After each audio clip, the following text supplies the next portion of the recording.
3 தசாப்தங்களுக்கு மேலாக நீடித்த யுத்தத்தை முடிவுக்கு கொண்டு வந்த தினத்தை நினைவுகூரும் நிகழ்வு நேற்று பிற்பகல் பத்திரமுள்ள படைவீரர்கள் நினைவிடத்திற்கு முன்பாக முப்படைகளின் தளபதி ஜனாதிபதி அன்ருகுமார் திசாநாயக்கவின் தலைமையில் நடைபெற்றது. இதன்போது உரையாற்றிய ஜனாதிபதி அன்ருகுமார் திசாநாயக்க யுத்தத்தை நிறைவு செய்ய உயிர் தியாகம் செய்த படையினரை நினைவுகூரும் இந்த நாள் முக்கியமான வரலாற்று தினமாகும் என கூறியுள்ளார். இது யுத்த நிறைவு தினம் மட்டுமன்றி மீண்டும் நாட்டில் யுத்தம் ஏற்படுவதை தடுக்க சிங்கள, தமிழ், முஸ்லிம், கிறிஸ்தவர் என சகல மக்களும் ஒரே நாட்டிற்குள் ஒற்றுமையாக நாட்டை கட்டியெழுப்ப போராடுகின்றனர் என அவர் குறிப்பிட்டுள்ளார்.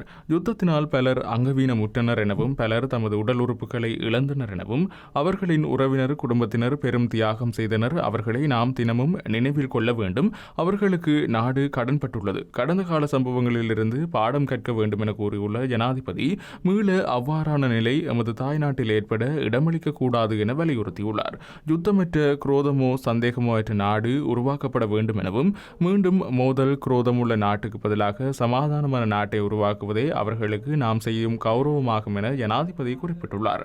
அதிகாரத்தை பலப்படுத்தவும் பாதுகாக்கவும் மேற்கொள்ளப்பட்ட யுத்தங்கள் மற்றும் மோதல்களால் வடக்கிலும் கிழக்கிலும் உள்ள பிள்ளைகளே பாதிக்கப்பட்டனர் என அவர் கூறியுள்ளார். யுத்தத்திற்கு எந்த காரணமும் மற்ற பங்களிக்காத கிராமத்து பெற்றோரின் பிள்ளைகளே இறந்தனர் எனவும் அங்கவீனமுற்றனர் எனவும் கூறியுள்ள ஜனாதிபதி இதுதான் அதனால் கிடைத்த அழிவாகும் எனவும் தெரிவித்துள்ளார்.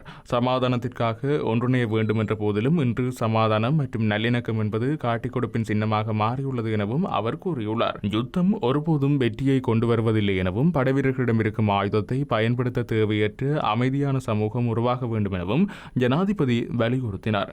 யுத்தத்தின் நிறைவு என்பது சமாதானத்தை நிலைநாட்டுவதாகும் என கூறியுள்ள ஜனாதிபதி முழுமையான வெற்றியாளர்களாக மாற சமாதானத்தை நிலைநாட்ட வேண்டும் என வலியுறுத்தியுள்ளார். சமாதானத்தை நிலைநாட்டுவதே இறந்த படைவீரர்களுக்கு செய்யும் கைங்காரியமாகும் எனவும் இது கடினமான செயற்பாடு எனவும் அவர் சுட்டிக்காட்டியுள்ளார்.